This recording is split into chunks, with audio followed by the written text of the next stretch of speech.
Welcome to the Wholehearted Wellness Podcast. As a friendly reminder, the Wholehearted Wellness Podcast is not a substitute to receiving mental and physical support from a licensed wellness provider. We encourage you to speak with your wellness provider prior to trying any therapeutic modalities mentioned on this podcast.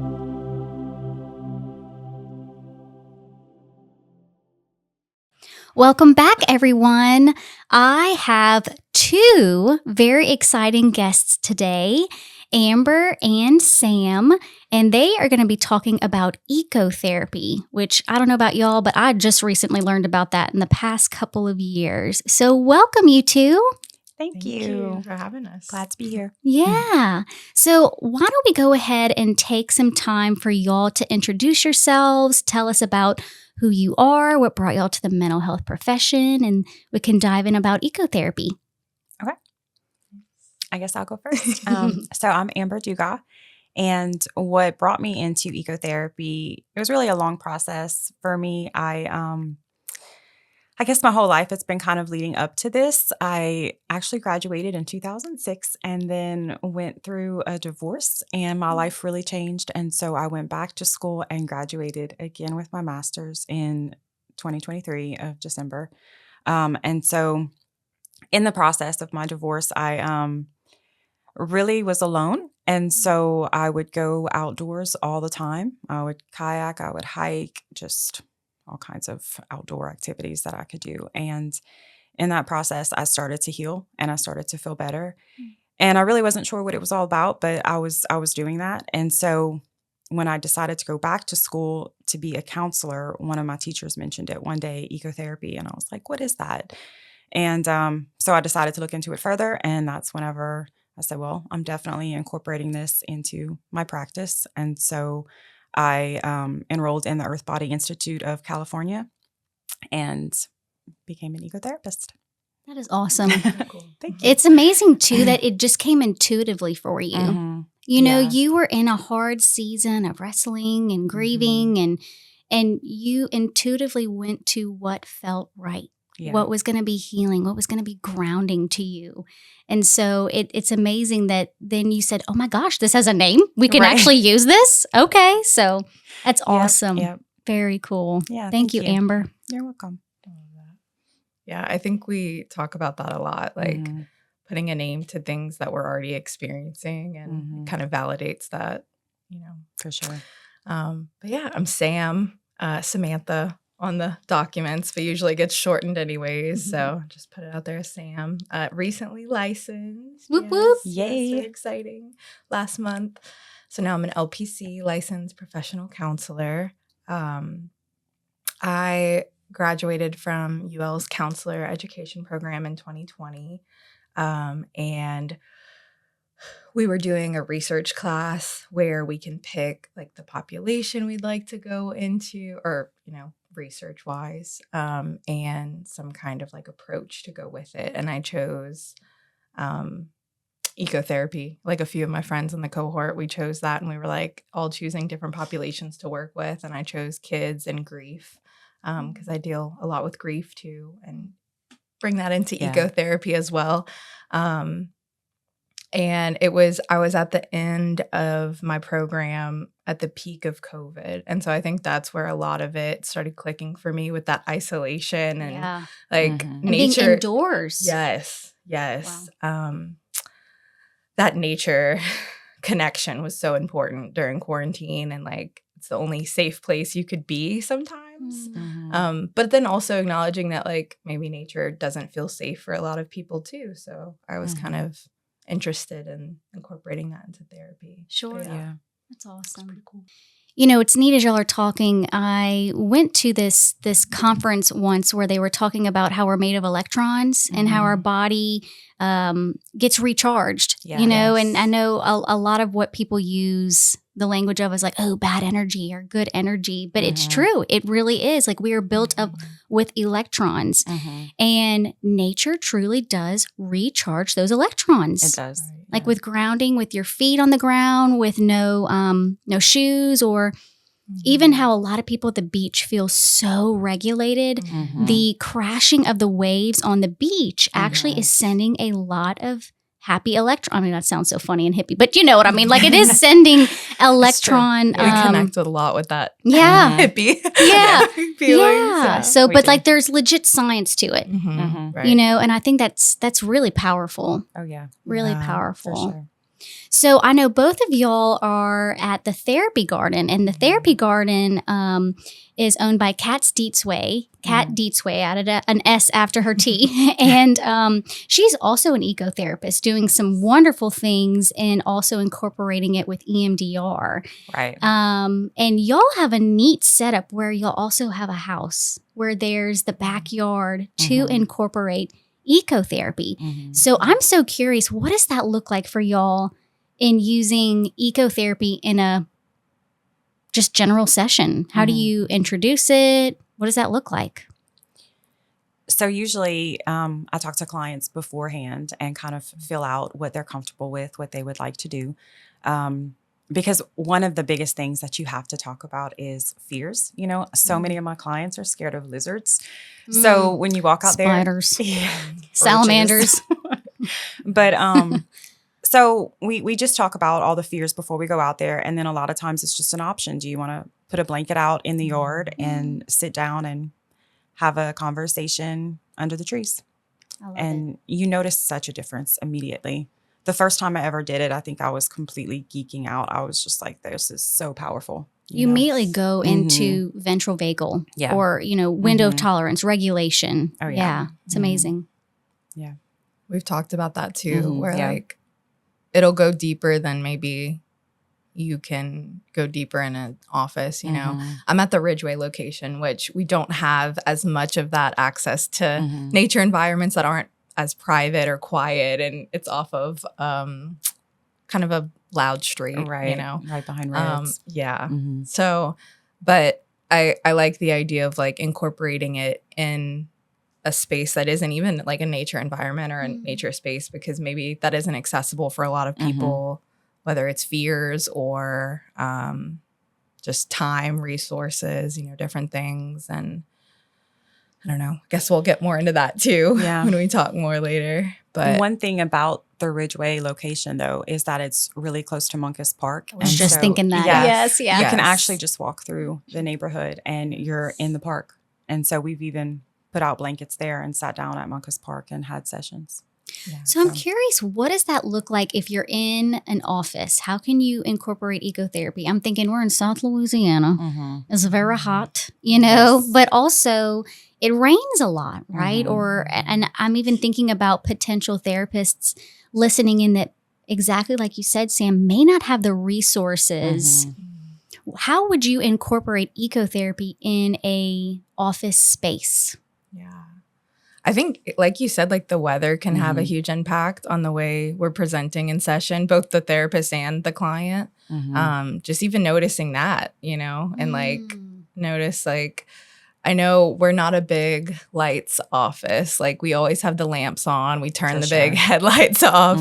But that naturally kind of creates like a darker room.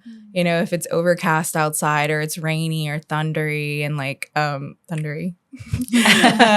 And just noticing, like we've had conversations about that in some of our meetings, like case consults and stuff, about how we notice that clients tend to like naturally go a little deeper on those days, maybe when it's like a little darker in the room. And we'll still offer that option where like we can put like the lights on if you're more comfortable, but usually they're like, no, I like this. It feels less clinical and like more intimate emotionally, you know, for us to take down some of those like physical barriers, you know, and grab a blanket or, you know, take your shoes off or, you know, things like that. So there is a lot of ways to like incorporate ecotherapy inside, even if you're not like actually sitting under a tree. You know, you can make references, you can talk about how they connect to nature, how they connect to different landscapes. One of my favorite books is all about the different landscapes, and it talks about different cycles in our lives, different seasons of our lives, and how you can connect to the landscape and what it's showing you in your own life. It's very, very powerful. But I even brought the book if you need a suggestion on books and things like that. Okay. But yeah, so you can sit in there and just make connections between the two, and one thing that I always tell clients, like once they open their eyes to it and realize all the connections, like the veins in our hands or arms, it's the same as like all the rivers in the earth and the way that it branches out, like we're more like earth than we realize. Sure. We're more connected than we realize. So you can just sit right here and make connections to ecotherapy. Yeah.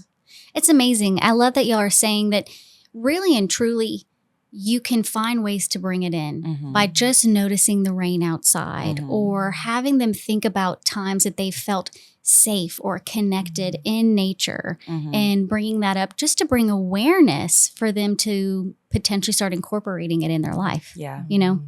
So as a Christian, I think about the Garden of Eden, how we were built to be in a garden, and we're made from dust. And so when you said looking at the veins, like we're more connected, I think about that of how God formed us in the dirt, like made the dirt, So that's amazing. That's really, really amazing. My husband is actually retiring from engineering next Friday. I said 31, you're retiring and going into the counseling field. Oh, wow. And we live out on a bunch of acres of land, and he is Farmer Brown. Like that's what I call him, Farmer Brown. We need to get you some overalls. But he has completely landscaped our place, and has also recently got into beekeeping and how like the vibrations of bees are also very regulating and so he's completely nerded out. And so I told him, I said, okay, I think ecotherapy is going to be your thing one day because he loves being in nature. And I think about that, especially for someone who may have a hard time just sitting and talking.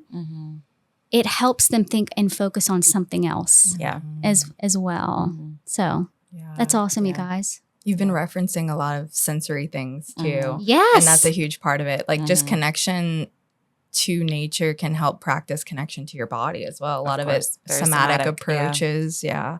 And like you were saying, like the vibrations, the bees and sounds and feelings and smells, we do a lot of that with the forest baths that we'll do, or like group events. So we'll have some of those at the nature station sometimes that Amber and I have led before. What is a forest bath? So a forest bath is basically you are standing in nature to allow nature to help heal you.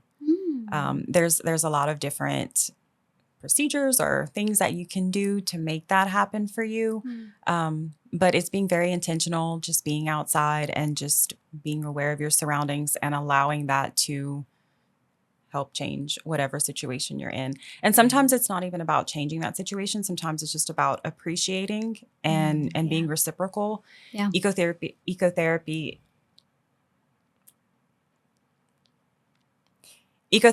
is very big on being reciprocal. It's not just taking from nature. It's also giving back to nature. Yeah. Yeah, it makes me think of the Native Americans. Yes. I feel like there's a lot of similar values. Yes, that's amazing. We usually acknowledge the land, and like try to really connect to an honest relationship with nature too, and acknowledging that like we wouldn't be able to be using these resources without the mass trauma and genocide that Native Americans have experienced. Which I think is like maybe the more uncomfortable part too of ecotherapy, but also really important. Yeah. And another goal with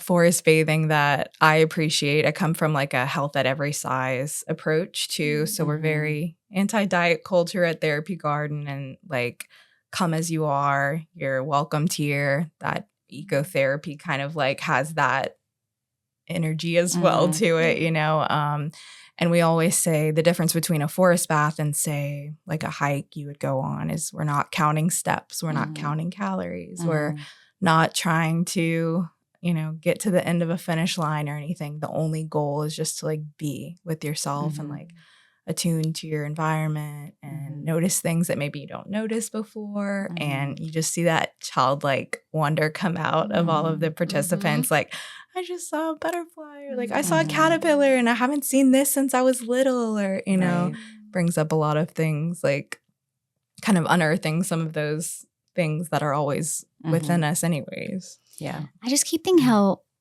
thinking how counter-cultural this is, because we are so go, go, go.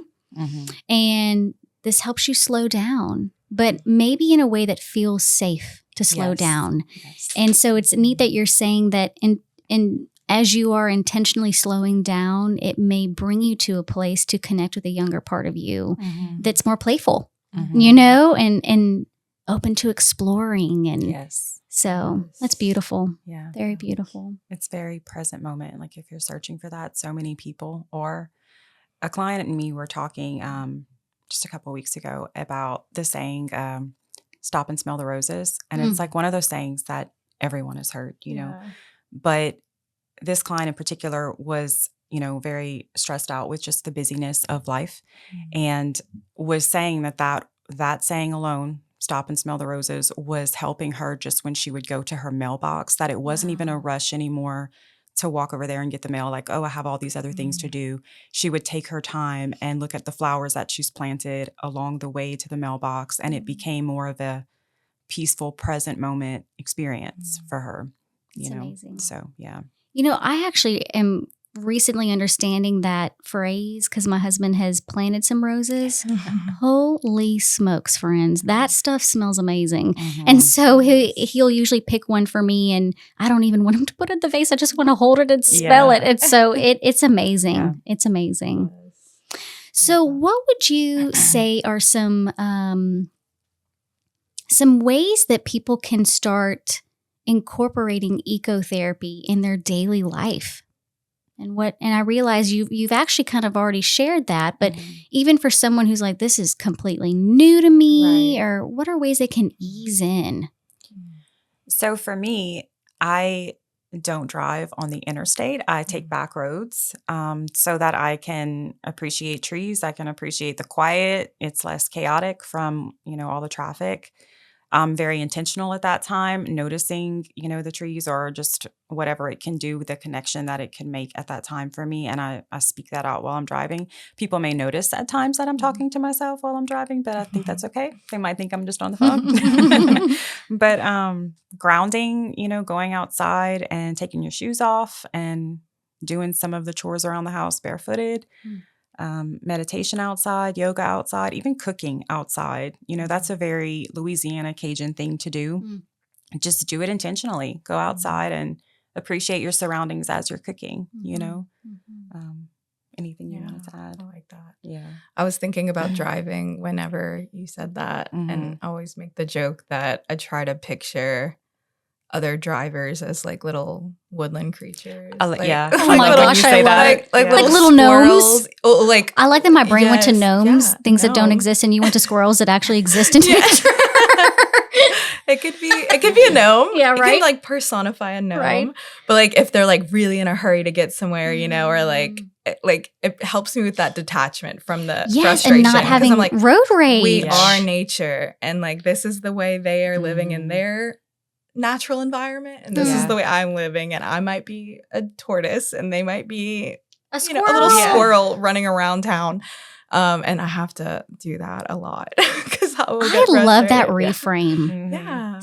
So yeah, like even not even physically going out, like I said, if there is a fear or you know like discomfort in being in nature. I know I get another South Louisiana thing, the mosquitoes and the bugs, and they're like, I do not want to go out with bugs.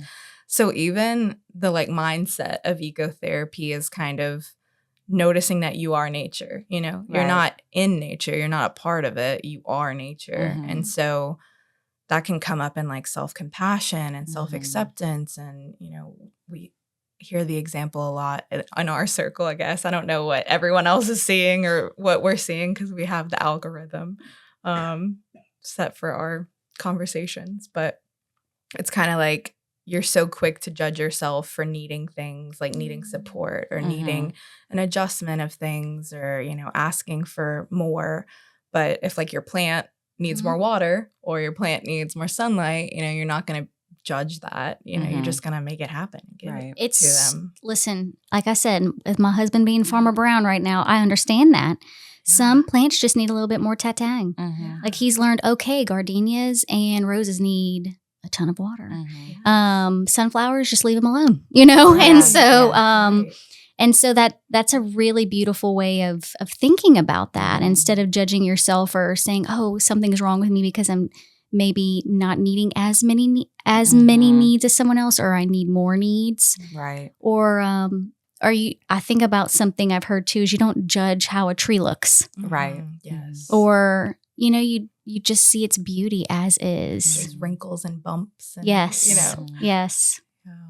That's beautiful. And I think this is great, especially for those, like you said, maybe they have phobias, maybe it's not accessible, maybe they have horrific allergies.